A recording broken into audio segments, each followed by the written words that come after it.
Shalom adik-adik, apa kabarnya nih hari ini? Kakak harap semuanya dalam keadaan yang baik dan sehat ya. Ya, pada hari ini yang akan mengajar ibadah online sekolah minggu adalah Kak Angel. Siapa yang sudah siap? Iya, kakak juga sudah siap. Yuk, sebelum kita mulai, kita nyanyi dulu yuk satu lagu. Bapakku datang padamu, naikkan ucapan syukur atas kasih anugerahmu yang indah setiap hari. Pagi hari, siang hari, sore dan malam hari, tak hentinya mengucap syukur atas kebaikan. Adik-adik, mari kita bersatu dalam doa. Lipat tangannya, tutup matanya, tundukkan kepala. Selamat pagi Tuhan Yesus, terima kasih untuk hari ini karena kami boleh bangun dari tempat tidur kami dengan tidak kekurangan suatu apapun. Tuhan Yesus, sebentar lagi kami akan mendengarkan firman Tuhan melalui internet YouTube. Kiranya Tuhan Yesus memberkati agar kami boleh duduk diam dan mendengarkan firman Tuhan dan juga melakukannya dalam kehidupan kami. Terima kasih Tuhan, hanya di dalam anak-Mu Tuhan Yesus kami sudah berdoa. Amin. Jadi, mari kita buka kitab kita yang terambil dari 2 Raja-Raja 5 ayat 1-5. Judul perikopnya adalah Naaman disembuhkan. Adik-adik ikutin juga ya yang di rumah. Naaman, panglima Raja Aram, adalah seorang terpandang di hadapan tuannya dan sangat disayangi. Sebab oleh dia Tuhan telah memberikan kemenangan kepada orang Aram. Tetapi orang itu, seorang pahlawan tentara, sakit kusta. Orang Aram pernah keluar bergelombolan dan membawa tertawan seorang anak perempuan dari negeri Israel yang menjadi pelayan pada istri Naaman.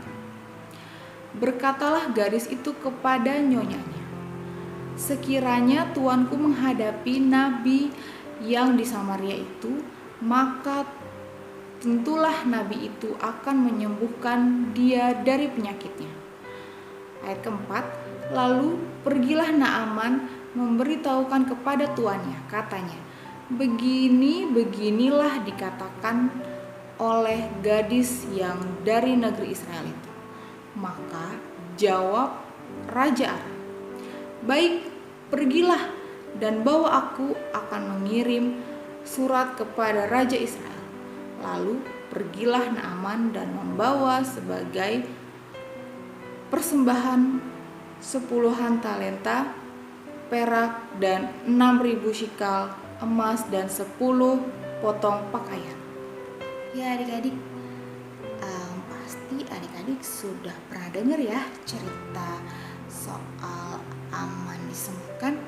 Nah, adik-adik, untuk lebih jelasnya lagi, adik-adik bisa baca firman Tuhan ini sampai ayat yang ke-27 untuk lebih jelas lagi.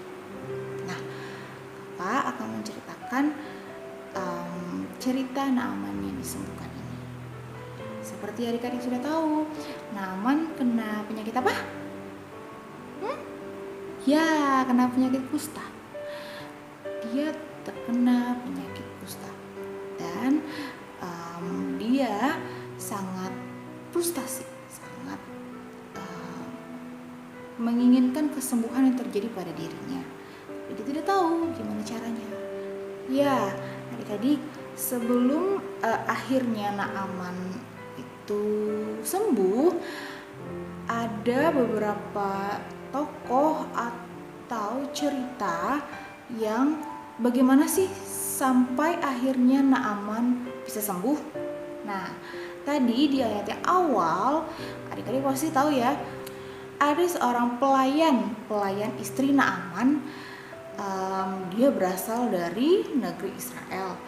Nah, karena dia dari Israel, jadi dia memberitahukan kepada Panglima Naaman bahwa ada seorang nabi, atau yang bisa dikatakan mungkin sekarang lebih ke pelayan Tuhan ya, yang bisa menyembuhkan Panglima itu semua, tetapi atas dasar izin Tuhan. Nah, Naaman hatinya tergerak. Hah? Serius? Bener bisa? Tolong bawakan saya kepada dia.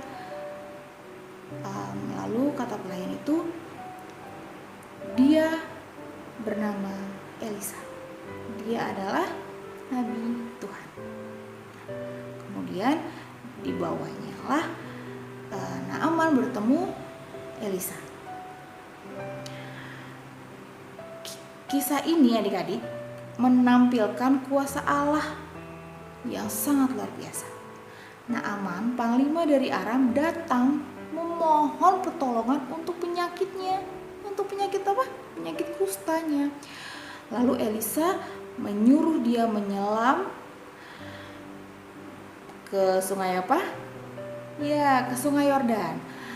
Elisa menyuruh Naaman untuk menyelam ke sungai Yordan sebanyak 7 kali dengan iman dan percayanya kepada Allah. Kemudian apa yang terjadi adik-adik? Ya, Naaman sembuh. Naaman hilang, kulitnya bersih lagi, dia sembuh. Kesembuhan fisik Naaman menjadi dasar pertobatan dan kepercayaan Naaman kepada Allah Israel. Allah Israel adalah Allah yang kita sembah, yaitu Tuhan Yesus Kristus. Nah, setelah kesembuhan itu terjadi, Naaman kan seorang panglima ya, dan dia mempunyai uang, dia mempunyai kekuasaan dan lain sebagainya. Kemudian sebagai ucapan terima kasihnya, dia bilang sama Elisa, ini sebagai ucapan terima kasihku, aku kasih ini, aku kasih tanah dan lain sebagainya. Lalu Elisa jawab apa adik-adik? Pergilah dengan selamat, di ayat yang ke-19. Elisa menolak semua pemberian dari Naaman, tapi hanya satu yang dia terima, yaitu pertobatannya. Adik-adik, tema kita pada hari ini adalah ikut menolong sesama. Di dalam cerita Naaman disembuhkan ini, ada tokoh-tokoh yang ikut serta dalam menolong Naaman. Ada 3. Iya, coba kira-kira apa ya? Yang pertama, siapa yang menolong Naaman? Ya, yang pertama adalah yang menolong Naaman, yaitu pelayan istri Naaman dari Israel. Kalau tidak ada dia, Naaman tidak tahu tuh kalau ada Nabi Elisa yang bisa menyembuhkan. Dia menolong ya, dia baik ya, untuk memberitahukan kepada Naaman. Kemudian yang kedua, siapa? Ya, benar lagi, yaitu Elisa. Elisa sendiri. Dia dengan segenap hati, jiwa, dan pertolongan dari Tuhan, dia mau membantu Naaman atas penyakitnya. Tadi Elisa bilang apa? Datanglah kepadaku. Kemudian disuruhnya Naaman untuk berendam atau masuk ke dalam air sebanyak 7 kali. Kemudian pada saat dia bangun, saat dia bangkit dari air, Naaman sembuh. Yang ketiga, siapa yang paling berkuasa atas kesembuhan Naaman? Iya, benar, Tuhan Yesus sendiri. Tuhan Yesus sendiri, Tuhan Yesus Kristus sendiri yang menyembuhkan Naaman. Lah, katanya Elisa, Kak. Iya, Elisa hanya yang membantu, atau sering dikatakan perantaraan. Jadi Tuhan Yesus sendiri yang memberikan kekuatan kepada Nabi Elisa untuk meyakinkan kesembuhan itu terjadi pada dirinya. Nah, adik-adik, tadi ada 3 tokoh yang ikut serta menolong sesama, yaitu pelayan istri Naaman, Nabi Elisa, dan Tuhan Yesus Kristus itu sendiri. Ya, adik-adik, kira-kira di zaman sekarang, zaman now, kita, aku, dan juga adik-adik yang di rumah, bisa gak ya menjadi orang yang ikut serta menolong sesama? Pasti bisa dong, harus. Ya. Kenapa adik-adik?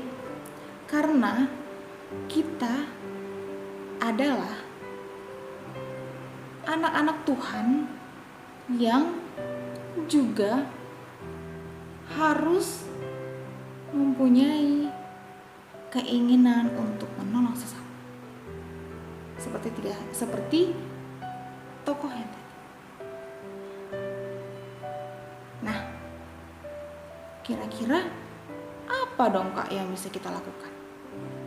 Ya, banyak sekali yang bisa kita lakukan dalam menolong sesama. Kita bisa menjaga teman-teman kita dengan cara apa? Ya, dengan cara kita keluar pakai masker, karena kita masih berdampingan dengan pandemi COVID-19. Kalau adik-adik pakai masker, itu menjaga teman adik-adik juga yang lagi main atau pada saat itu. Kemudian, misalnya sekarang kan lagi belajar online, terus temannya gak punya handphone atau gak punya kuota, adik-adik bisa untuk pinjemin ya. Adik-adik juga bisa loh untuk membantu kalau misalnya teman-teman atau orang-orang yang ada di rumah lagi kesusahan, bisa dapat menghiburnya, kemudian membantunya, membantu orang-orang di rumah, membantu orang-orang yang di luar rumah. Itu juga adalah hal yang ikut serta membantu atau menolong sesama. Tuhan Yesus tidak melihat seberapa besar atau kecil perbuatan kita, tapi tahu nggak adik-adik yang dilihat apa? Keinginan kita, ketulusan kita, dan kemauan kita untuk menolong sesama. Nah, siapa di sini yang janji untuk mau menolong sesama? Kakak juga ingin sekali menolong sesama. Kita sama-sama belajar ya adik-adik untuk dapat menolong sesama manusia, sesama makhluk hidup, sama hewan, sama tumbuhan juga kita dapat membantu. Nah, adik-adik, kalau bukan kita, siapa lagi? Yuk kita mulai dari sekarang. Ikut menolong sesama, berbuat baik, dan memuliakan nama Tuhan. Mari kita berdoa. Tuhan Yesus yang baik, terima kasih untuk firman Tuhan hari ini yang telah mengajarkan kami untuk dapat menolong sesama. Bantulah kami Tuhan untuk kami boleh membantu orang-orang di sekitar kami, keluarga kami, dalam perilaku, dalam perbuatan hal yang kecil sampai besar. Tuhan Yesus, tetap jagalah kami, lindungilah kami, agar kami boleh senantiasa melakukan hal yang baik dalam kehidupan kami sehari-hari. dan juga kesehatannya Tuhan agar kami dapat melakukannya dengan tidak kekurangan satu apapun. Terima kasih Tuhan, hanya dalam nama Tuhan Yesus kami berdoa. Amin. Adik-adik, ibadah kita sudah selesai. Jangan lupa untuk terus menonton ibadah online di setiap hari minggunya. Dan jangan lupa adik-adik selalu berdoa agar supaya kita bisa berkumpul, bertemu kembali di gereja kesayangan kita, yaitu gereja GKPI Satria Grogol. Siapa di sini yang sudah kangen? Siapa yang di sini pengen berjumpa dengan teman-temannya? Kakak juga sangat merindukan kalian.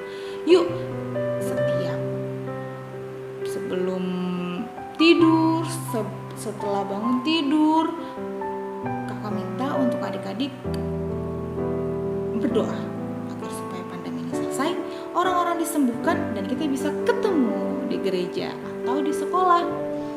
Nah, adik, sekali lagi kakak ingatkan, jangan lupa selalu nonton video Guru Sekolah Minggu setiap hari minggunya, dan juga jangan lupa di like and subscribe.